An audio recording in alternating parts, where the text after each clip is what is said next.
दोस्तों कैसे हैं आप लोग। अपने 1 by 1 सेक्शन सीरीज़ में आपका बहुत बहुत स्वागत है। दोस्तों पिछले सेशन में हमने जो पढ़ा था वो पढ़ा था ऑर्डर डिक्री जजमेंट के बारे में कि ऑर्डर डिक्री जजमेंट क्या होता है। और अब जो इस एक स्पेसिफिक वर्ड यूज़ होता है लिटिगेशन में मेनली वो होता है रेस जुडिकाटा। ये एक लैटिन वर्ड है रेस क्लॉज जुडिकाटा, यानी ऐसा जो पहले से डिसाइड हो गया है। तो दोस्तों आइए शुरू करते हैं रेस जुडिकाटा को डिटेल में कि रेस जुडिकाटा होता क्या है। तो दोस्तों आपको बताऊं मैं, जैसे किसी इश्यूज़ पे सेम कॉज ऑफ एक्शन में, जिसको सरल भाषा में बताऊं मैं, जैसे दो पक्ष ए एंड बी कोर्ट जाते हैं किसी मामले में, लिटिगेशन फाइल होती है, A and B property dispute में जाते हैं और वो property dispute same court, component court जिस कोर्ट में ये मामला चला था या चल रहा है, उस मैटर को डिसाइड करता है। अब ये मैटर जब डिसाइड हो जाता है तो डिसाइड हो जाने के बाद ये मैटर रेस जुडिकाटा से बार्ड हो जाता है।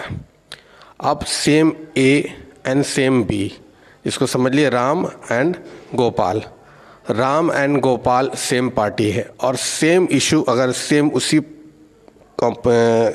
प्रॉपर्टी को लेकर कोर्ट जाते हैं, उसी कोर्ट में जाते हैं, same title same cause of action, तो ऐसा मामला जो होगा वो रेस जुडिकाटा से बार्ड होगा। यानी जो मामले पहले से पूर्व में अदालत द्वारा तय कर दिए गए हैं, डिसाइड कर दिए गए हैं, वैसे मामले में रेस जुडिकाटा का फ्रेश अप्लाई होगा, रेस जुडिकाटा की पॉलिसी अप्लाई होगी, दोबारा उस मैटर को डिसाइड नहीं किया जाएगा। तो इस तरीके से रेस जुडिकाटा अप्लाई होगा।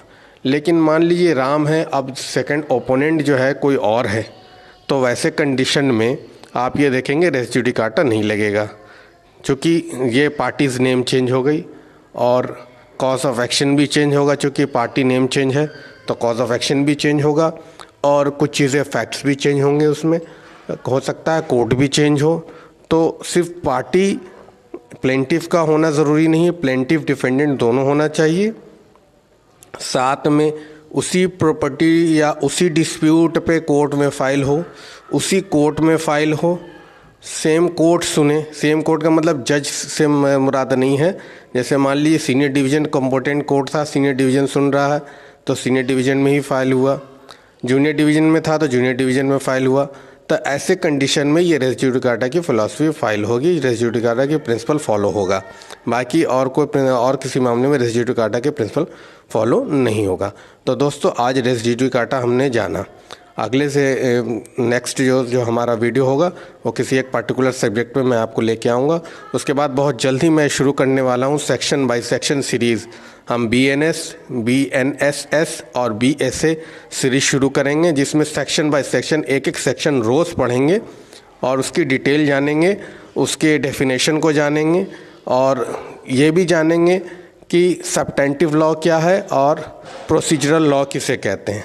तो दोस्तों आपको अगर ये वीडियो और मेरा ये फैक्ट्स पसंद आया तो मेरे चैनल को प्लीज़ सपोर्ट करें, आप लोग फॉलो करें, शेयर करें और दूसरे ग्रुप तक लोगों तक पहुंचा दें, ताकि मैं आपके लिए कुछ और अच्छे तरीके से रिप्रेजेंटेशन लेके आऊं। क्योंकि अभी मेरे पास थोड़े संसाधन के अभाव हैं, बोर्ड्स नहीं है। मैं जल्द ही आप सपोर्ट करें, इसको सपोर्ट करेंगे तो मैं जल्द ही इससे सेटअप लगाऊंगा और आपको इसके आगे दूंगा। तब तक के लिए जय हिंद, जय भारत।